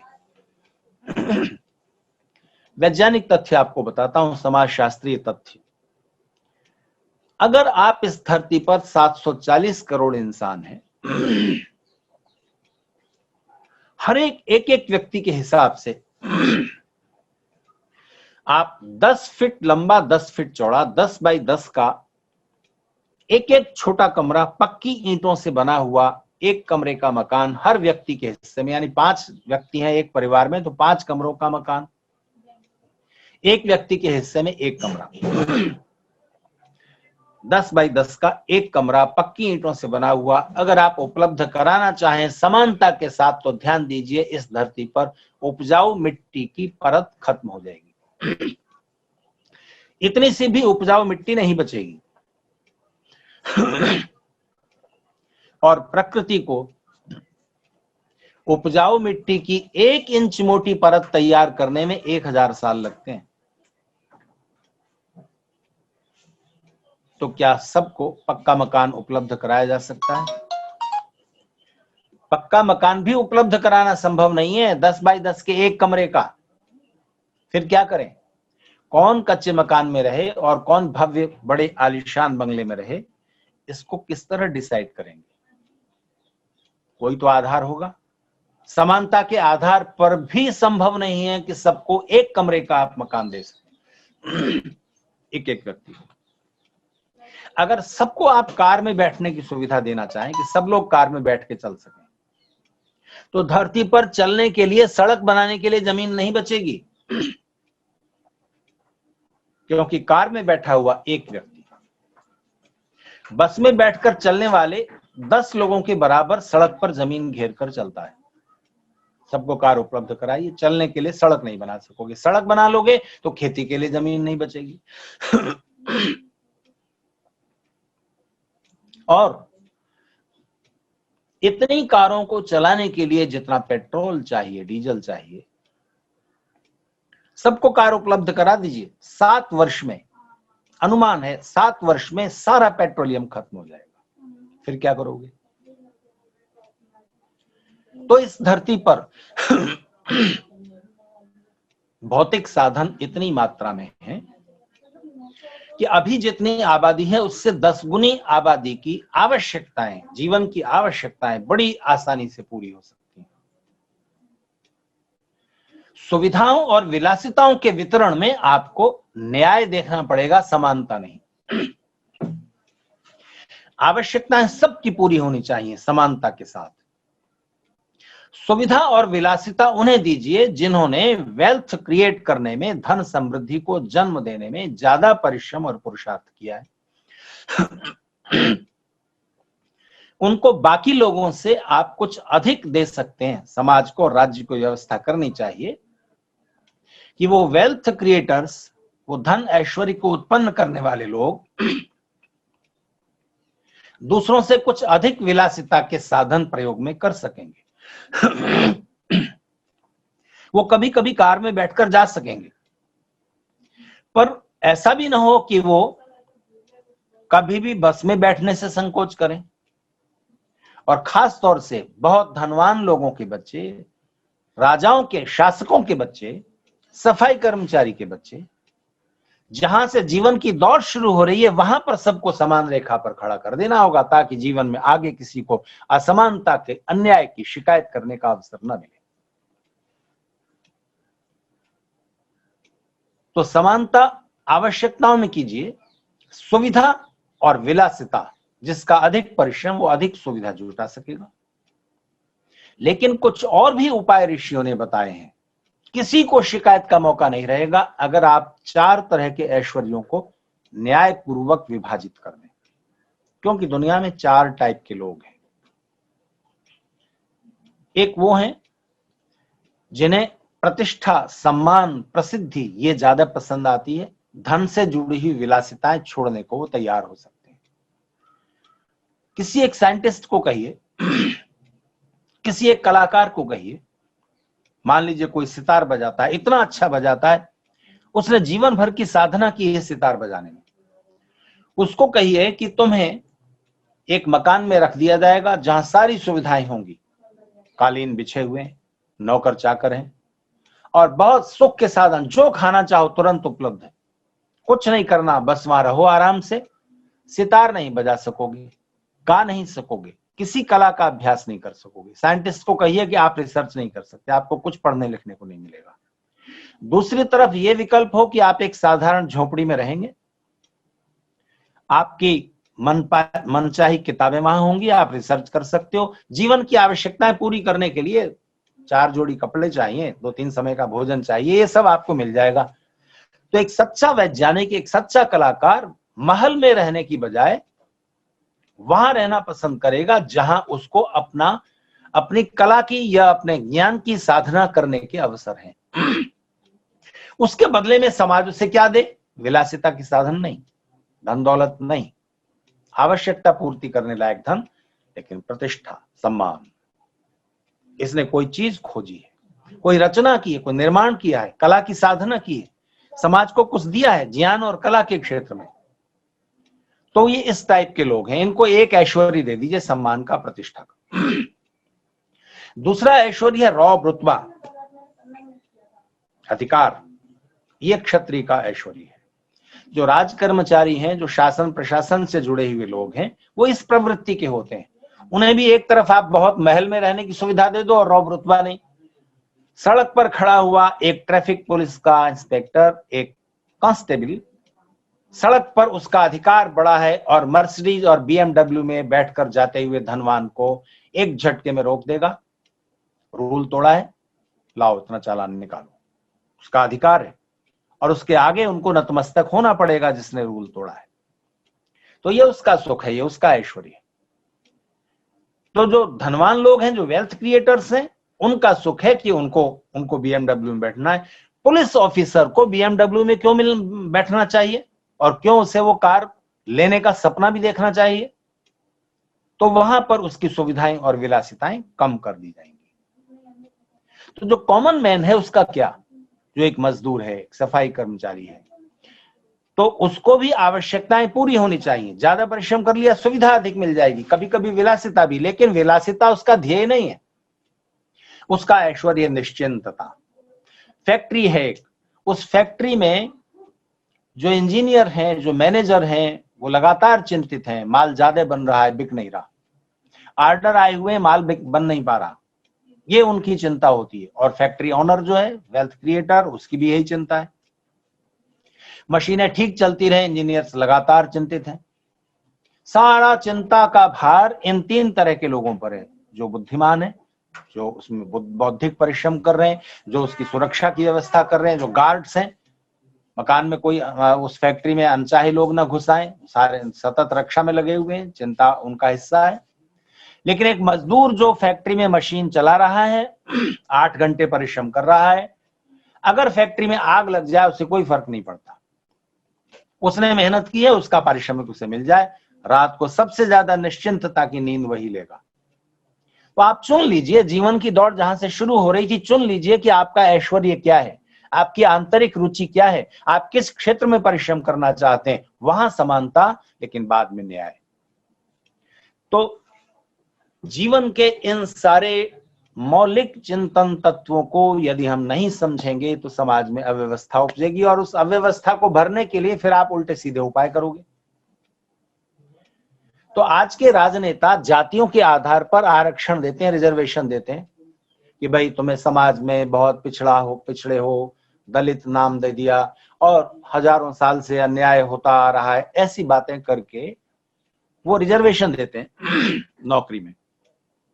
ऊंचे कॉलेज में एडमिशन के लिए भी चलो रिजर्वेशन देते हैं, लेकिन नीचे शिक्षा की समानता नहीं करते, तो उसका फल क्या निकलेगा? तो आरक्षण अगर देखा जाए तो एक तरह से सामाजिक न्याय का नाम लेकर समाज में अन्याय और आपस में विरोध और द्वेष बढ़ाने की व्यवस्था कर दी गई। ऋषियों की व्यवस्था आरक्षण की नहीं है, संरक्षण की है, 100% संरक्षण। आप आरक्षण देना चाहते हो 50%, 25%, 27% इनको दे दो, इतना परसेंट उनको दे दो। और सोचिए सरकारी क्षेत्र में आप रिजर्वेशन देते हो, कुल 12% एम्प्लॉयमेंट है वहां, और 12% एम्प्लॉयमेंट में आप कितना परसेंट रिजर्वेशन देने की चेष्टा करते हो, उसका फल क्या निकलेगा? क्या उन जातियों से जुड़े हुए लोगों को भी सबको आप इस आरक्षण की व्यवस्था से न्याय दे सकते हो? तो होना क्या चाहिए? होना चाहिए संरक्षण। ऋषियों का कहना है समाज में जिस भी बच्चे का जन्म हुआ है, चाहे वो विकलांग है,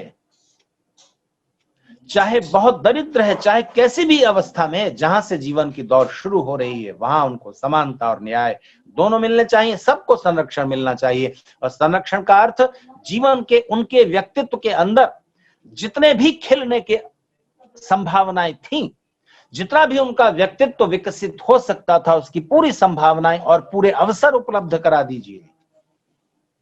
न्याय, समानता, यथा योग्य व्यवहार, ये होती है एक सुंदर सुव्यवस्था।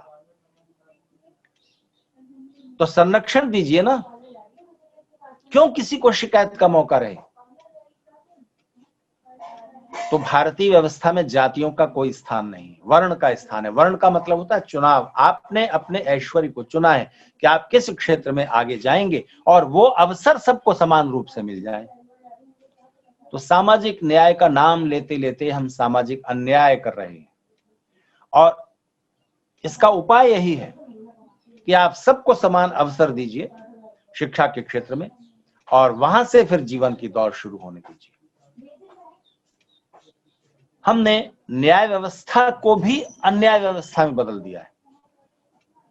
जो वैसी न्याय है जी, सामाजिक न्याय से थोड़ा हटकर की बात करें, किसी ने कोई अपराध कर दिया तो वहां पर सबका दंड समान होना चाहिए। क्या बोलते हैं आप?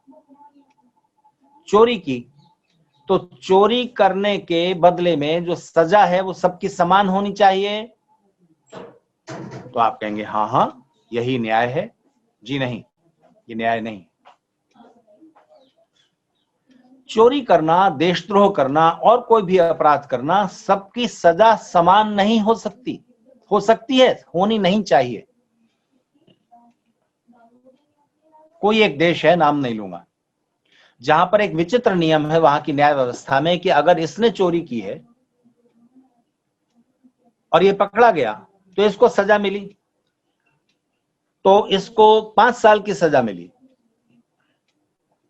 तो अगर इसका कोई मित्र ये कहे कि इसके बदले मैं सजा ले लेता हूं, मैं रहूंगा जेल में, तो वहां की न्याय व्यवस्था कहती है कि हाँ ठीक है, इसके बदले तुम जेल में रह लो। ये न्याय है, और ये समानता सबके लिए, कोई भी चाहे ये कर सकता है, सजा उसके बदले कोई दूसरा भोग ले।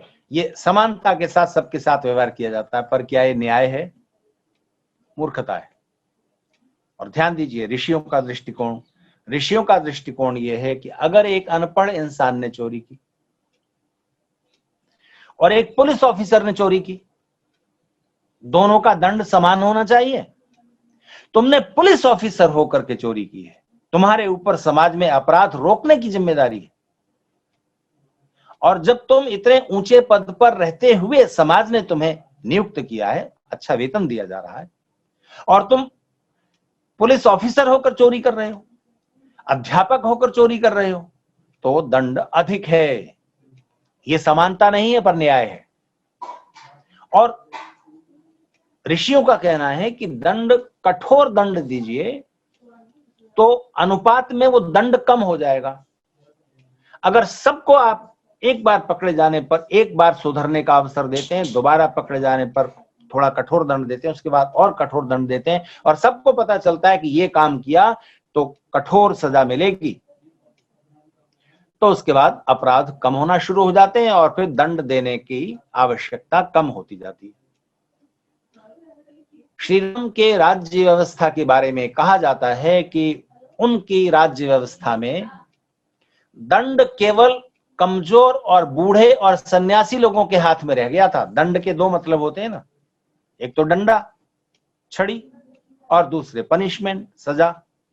तो दंड केवल कमजोर लोग छड़ी लेकर चलते हैं ना, दंड लेकर के, दंड केवल उनके हाथ में रह गया था, बाकी दंड देने की आवश्यकता ही समाप्त हो गई थी, क्योंकि सुंदर व्यवस्था है, सबको आगे बढ़ने के अवसर हैं, समान अवसर हैं, और जिसने जितना परिश्रम किया है, जिस क्षेत्र में किया है, उसका उचित प्रतिफल उसको समाज में रहकर मिल रहा है, अधिकार और कर्तव्य सुनिश्चित हैं, तो किसी को शिकायत का अवसर नहीं है। कोई किस लिए चोरी करेगा अगर सबका पेट भरा जा रहा है, सबको रोजगार मिल रहा है, सबकी व्यवस्था ठीक हो रही है। और आपस की शत्रुता विवाद बढ़ने से पहले आप क्यों नहीं समझौता और सारी व्यवस्थाएं उपलब्ध करा देते हैं। तो किसी ने एक बड़ी विचित्र बात लिखी कि हमारे संविधान में इतने अनुच्छेद हैं कि अपराधी किसी न किसी छेद से बच के निकल जाता है। और देखिए न्याय तंत्र में कौन सा अन्याय चल रहा है। सुप्रीम कोर्ट का चीफ जस्टिस कौन चुनेगा? एक कॉलेजियम बनाया हुआ है, कॉलेजियम में सुप्रीम कोर्ट के जज शामिल हैं। उस कॉलेजियम को कौन बनाता है? सुप्रीम कोर्ट का चीफ जस्टिस या कुछ जज मिल करके। तो 8-10 लोगों के अंदर ही सारा कुछ खेल होता रहता है, किसको वो बनाएंगे किसको नहीं बनाएंगे उनकी मर्जी पर हो गया। आप वहां पर लोकतंत्र क्यों नहीं स्थापित कर देते? जितने भी जज हैं, जितने भी न्यायाधीश हैं, सबके वोट से क्यों ना सुप्रीम कोर्ट के चीफ जस्टिस का चुनाव हो। तो कहीं तो आपको ऐसी व्यवस्था करनी पड़ेगी। और पहले सरकार करती थी, चीफ जस्टिस की नियुक्ति करनी है सरकार करती थी, प्रधानमंत्री की मर्जी से होता था, तो वो अपने मन का बिठा देते थे, उसमें भी अन्याय था। तो आप अन्याय कम से कम हो, किसी को शिकायत का अवसर न मिले, समानता नहीं न्याय, न्याय को ऊपर रखिए, समानता जहां तक संभव है वहां कीजिए। तो समानता और न्याय के इस समन्वय को समझने की आवश्यकता है। अच्छा एक बात बताइए, पति और पत्नी समान होने चाहिए? पति पत्नी का परिवार में स्थान समान है, उनका स्टेटस बराबर है? स्त्री और पुरुष की समानता होनी चाहिए? तो आप कहेंगे हाँ। तो मैं आपसे पूछा हूं, स्त्री समान है क्या? स्त्री पुरुष की समानता छोड़ो, स्त्री और स्त्री समान है क्या? दो स्त्रियां एक जैसी हैं क्या? दोनों की कार्य क्षमता एक जैसी है क्या? तो पुरस्कार में समानता कैसे होगी? ध्यान दीजिए, समानता कहां पर है? परिवार में और समाज में स्त्री और पुरुष हो, कोई बालिका हो या बालक हो, लड़की हो या लड़का हो, दोनों को शिक्षा पाने के अवसर समान होने चाहिए। परिवार में दूध आया है, फल आए हैं, तो वहां भेदभाव नहीं, वहां समानता। पर समानता ये तो नहीं होगी कि तू भी 10 रसगुल्ले खा, तू भी 10 रसगुल्ले खा, दोनों को 10-10 रसगुल्ले खाने पड़ेंगे या दिए जाएंगे कम से कम, क्योंकि बराबर करना है। अरे जिसकी जितनी रुचि है, जो जितना डाइजेस्ट कर सकता है उतना दीजिए ना। समानता कैसे आप ले आएंगे? यथा योग्य करना पड़ेगा। लेकिन हाँ, भेदभाव नहीं होना चाहिए, पक्षपात नहीं होना चाहिए, न्याय होना चाहिए, ये बात उचित है। तो जब एक स्त्री और एक पुरुष पति और पत्नी बन जाते हैं तब वो समान नहीं रहते, कम ज्यादा भी नहीं रहते, इक्वल भी नहीं है। इक्वलिटी दो अलग अलग चीजों में होती है जहां आप तुलना कर सकते हो। जैसे ये पेन या एक दूसरा पेन साथ में रखिए, तो दोनों पेन में कौन ज्यादा अच्छा है, कौन ज्यादा बड़ा है, किसमें इंक ज्यादा है, कौन ज्यादा अच्छे से लिख रहा है स्मूथली, ये आप तुलना कर सकते हो। तो अलग अलग है। लेकिन अगर एक ही है तो नहीं कर सकते ना। तो पति और पत्नी को सबसे पहली और सबसे गहरी प्रतिज्ञा विवाह संस्कार में, वैदिक विवाह संस्कार पद्धति में कराई जाती है कि अब आप दोनों के मन एक जैसे हो जाएंगे, इस तरह मिल जाएंगे जैसे दो गिलासों का पानी एक जगह मिला दिया फिर उसे अलग अलग नहीं कर सकते। तो दो गिलासों का पानी जब तक अलग अलग है तभी तक तो आप तुलना कर सकते हो कौन सा पानी ज्यादा है कौन सा पानी कम, किसका पानी ज्यादा साफ किसका कम साफ। लेकिन जब मिलाकर एक ही कर दिया तो फिर कौन सा पानी, सवाल ही नहीं है ना। तो पति और पत्नी के मन अगर एक हो गए हैं तब वो छोटे बड़े कहां रह गए, दो अलग अलग हैं ही नहीं। उनकी ईगो, उनका अहंकार एक दूसरे में विलीन हो जाना चाहिए। प्रेम की निष्पत्ति तो उसी स्तर पर जाकर होती है। तो पति अगर प्रधानमंत्री हो जाए तो पत्नी का एहसास होता है कि जैसे पति नहीं, वो पत्नी ही हो गई है प्रधानमंत्री। उन्होंने अपनी ईगो को पति की ईगो में एकाकार कर दिया। यही पति की ओर से भी होना चाहिए। तो वो एक हो गए। तो जहां पर यह स्थिति है वहां समानता का प्रश्न ही विदा हो जाता है। तो जहां पर समानता उचित है वहां समानता कीजिए, भेदभाव से रहित कीजिए। जहां समानता से ज्यादा बड़ा न्याय का जीवन मूल्य हो जाता है वहां न्याय को प्रतिष्ठा दीजिए। और ऋषि दयानंद इसकी एक समुचित व्याख्या कर देते हैं। सबके साथ यथा योग्य व्यवहार, सबके साथ धर्मानुसार प्रीतिपूर्वक यथा योग्य व्यवहार कीजिए। समाज में भी यही नियम लागू हो, परिवार में भी यही नियम लागू हो, सड़क पर चलते हुए भी, घर में रहते हुए भी। सारी समाज व्यवस्था, राज्य व्यवस्था, अर्थव्यवस्था का मूल आधार ये नियम है। तो समानता और न्याय की जो वैदिक दृष्टि है उसे समझें, जीवन में, परिवार में और समाज में अपनाएं। जितना अपनाएंगे उतना सुख, समृद्धि और आपका आनंद बढ़ता जाएगा। धन्यवाद आचार्य जी। आपके द्वारा बहुत ही सुंदर शब्दों में, बहुत ही सारगर्भित विचार, बहुत ही सरल भाषा में और विस्तृत रूप में रखे गए।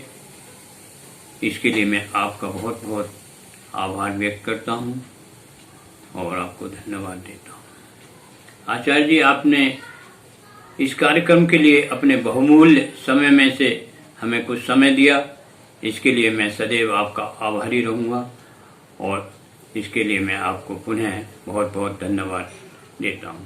आचार्य जी, धन्यवाद। बहनों और भाइयों, इस कार्यक्रम की अध्यक्षता आदरणीय भाई अशोक सुधाकर जी कर रहे हैं।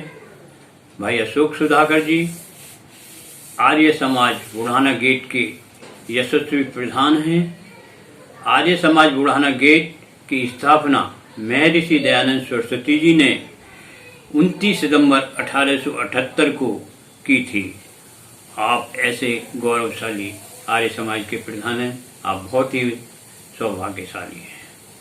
भाई अशोक जी, मैं आपसे अनुरोध करता हूं कि आप आज की इस कार्यक्रम के संबंध में, आज के इस विषय के संबंध में अपने विचार रखने की कृपा करें। भाई अशोक सुधाकर जी। अधितिष्ठति स्वर्यस्य च केवलं तस्मै ज्येष्ठाय ब्रह्मणे नमः। आज का विषय समानता और न्याय वैदिक दृष्टि पर विचार करने के लिए हम यहाँ आज उपस्थित हैं। आचार्य जी ने अपने बहुत सुंदर विचार रखे हैं और संगीताचार्य जी ने बहुत सुंदर भजन सुनाए हैं। वैसे तो वैदिक दृष्टि से हमारे यहाँ कोई असमानता है ही नहीं, समानता ही समानता है। हमारे यहाँ कोई भेदभाव नहीं है, ऊंच नीच नहीं है। हमारे यहाँ सब समान है। यही न्याय भी यही कहता है कि सब समान है। लेकिन पौराणिक काल में दलितों पर बहुत अत्याचार हुए, बहुत जुल्म ढाए गए उन पर। अनेक प्रकार के अत्याचारों के बीच ऐसी स्थिति आ गई कि जो वेद के मंत्र सुन लेता था उसके कान में शीशा डालकर घोलकर डाल दिया जाता था। लेकिन स्वामी दयानंद ने जो दृष्टिकोण हमें दिया उसके अंदर वर्णाश्रम व्यवस्था दी उन्होंने। वर्णाश्रम व्यवस्था के अंतर्गत असमानता की तो बात ही नहीं है, सब समानता ही समानता है। उन्होंने तो दृष्टिकोण दिया कि जो पढ़ा लिखा है और बच्चों को पढ़ा रहा है वो ब्राह्मण, जो सेना में चला गया वीरता के कार्य कर रहा है वो क्षत्रिय है, और जो व्यापार में लग गया वो वैश्य। जिस व्यक्ति में इनमें से कोई गुण नहीं था, ना वो व्यापार कर रहा है, ना वो पढ़ा लिखा है, ना वो सेना में वीरता के कार्य कर रहा है, तो उसको स्वामी दयानंद ने शूद्र की श्रेणी में रखा। तो हमारे यहाँ जो वर्णाश्रम व्यवस्था है उसके अंदर कोई भी छुआछूत, कोई भी असमानता, कोई असमानता नहीं है, यही न्याय भी कहता है। लेकिन इस असमानता को दूर करने के लिए जब भारत स्वतंत्र हुआ तो 1957 में जो संविधान बाबा साहब अम्बेडकर के निर्देशन में बना, उसमें इस असमानता को दूर करने के लिए 10 वर्ष तक आरक्षण के प्रावधान की व्यवस्था की गई। लेकिन वो आरक्षण लगातार चल रहा है, 64 साल हो गए, अभी तक कोई आरक्षण की, जब भी कोई चर्चा आती है तो आरक्षण हटने का नाम नहीं लेता। एक व्यक्ति का पूरा परिवार बहुत उच्च स्तर पर पहुंच गए, लेकिन वो भी आरक्षण में लागू है। अब आप एक बात बताएं कि एक अधिकारी जो आरक्षण के कोटे से है, बहुत बड़ा अधिकारी है, और उसका जो सेवक है वो ब्राह्मण है,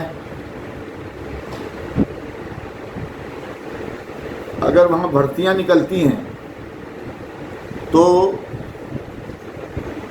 दोनों के बच्चे अप्लाई करते हैं। अधिकारी का बेटा भी अप्लाई कर रहा है उस नौकरी के लिए और उस चपरासी का बेटा भी। अब आप बताएं उसमें किसको आरक्षण की आवश्यकता है? संविधान के अनुसार तो आरक्षण उसे ही मिलेगा जो अधिकारी का बेटा है, जिसको सारी सुविधाएं मिल रही हैं, जो कॉन्वेंट स्कूल में पढ़ा है, और जो चपरासी का बेटा है वो नगर निगम के स्कूलों में पढ़ा है, और उसके बाद भी उसे आरक्षण की क्या आवश्यकता नहीं है। तो इस दृष्टिकोण से हम देखते हैं तो आरक्षण के अंदर बहुत दोष पैदा हो जाएंगे। अब उस पर पुनर्विचार की आवश्यकता है।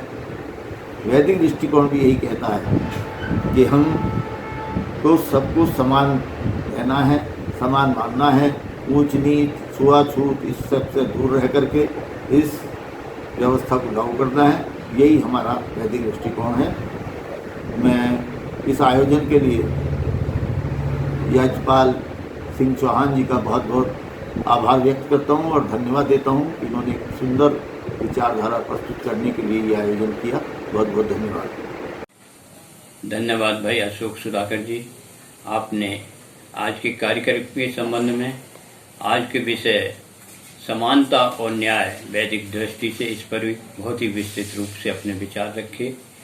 मैं आपका बहुत बहुत आभार और धन्यवाद करता हूँ। आपने आरक्षण के संबंध में भी बहुत सुंदर विचार रखे। ये आरक्षण की व्यवस्था, जैसा कि आपने बताया कि आरक्षण की व्यवस्था आज़ादी के बाद सिर्फ 10 वर्ष के लिए की गई थी, लेकिन राजनीतिज्ञ अपने वोट बैंक की राजनीति के कारण इसको समाप्त करना नहीं चाहते हैं। इससे गलत संदेश देश में जाता है युवाओं में, जो इसको आरक्षण के कैटेगरी में नहीं आते हैं, उनके जीवन पर इसका बहुत गलत प्रभाव पड़ता है। मेरे तो यही अनुरोध है कि ये आरक्षण की व्यवस्था सिर्फ उन लोगों को हो जिसको इसकी ज़रूरत है, जो कमज़ोर वर्ग है उनके लिए हो। इसके साथ ही मैं आपका पुनः बहुत बहुत आभार और धन्यवाद व्यक्त करता हूं कि आपने इस कार्यक्रम के लिए समय दिया। धन्यवाद। कार्यक्रम के अंत में मैं दिल्ली आर्य प्रतिनिधि सभा के प्रधान जी, मंत्री जी व अन्य समस्त पदाधिकारियों का बहुत बहुत आभार व धन्यवाद व्यक्त करता हूँ। साथ ही मैं आर्य संदेश टीवी का भी बहुत बहुत आभार व धन्यवाद करता हूँ, जिनके कारण ये कार्यक्रम बहुत ही सुंदर ढंग से आयोजित हो सका। मैं आभार व्यक्त करता हूँ मेरे जिले की आर्य प्रतिनिधि सभा के प्रधान जी, मंत्री जी का। मैं साथ ही केंद्रीय आर्य सभा के प्रधान जी, मंत्री जी श्री राजेश सेठी जी का और अन्य सभा पदाधिकारियों का भी बहुत बहुत आभार व धन्यवाद व्यक्त करता हूँ। मैं आभार व्यक्त करता हूँ मेरठ शहर के समस्त आर्य समाजों के प्रधान जी, मंत्री जी व अन्य समस्त पदाधिकारियों को, साथ ही श्री चंद्रकांत जी, श्री सत्यपाल आर्य जी, श्री वीरेंद्र आर्य जी, श्री यशपाल सिंह जी, श्री सुशील बंसल जी व अन्य सभी पदाधिकारियों का मैं बहुत बहुत आभार व धन्यवाद व्यक्त करता हूँ। साथ ही मैं अपने आर्य समाज के संरक्षक माननीय श्री के शुक्ला जी, बहन संतोष आर्य जी, श्रीमती देव कुमारी चौहान जी, श्रीमती सरला गोयल जी और अपने सभी सहयोगियों का भी और अपने धर्माचार्य श्री प्रेमराज शास्त्री जी का भी बहुत बहुत आभार व धन्यवाद व्यक्त करता हूं, जिन्होंने इस कार्यक्रम में बहुत अच्छा सहयोग किया। मैं पुनः इन सभी का धन्यवाद करते हुए अपनी वाणी को विराम देता हूँ। धन्यवाद।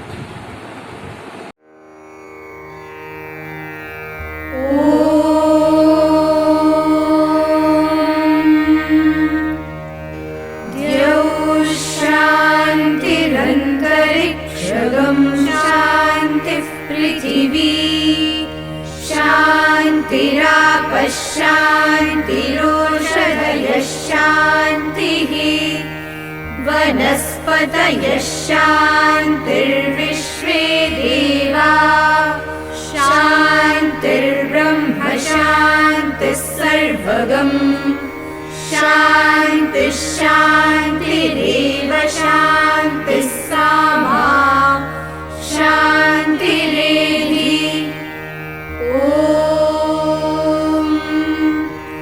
शान्ति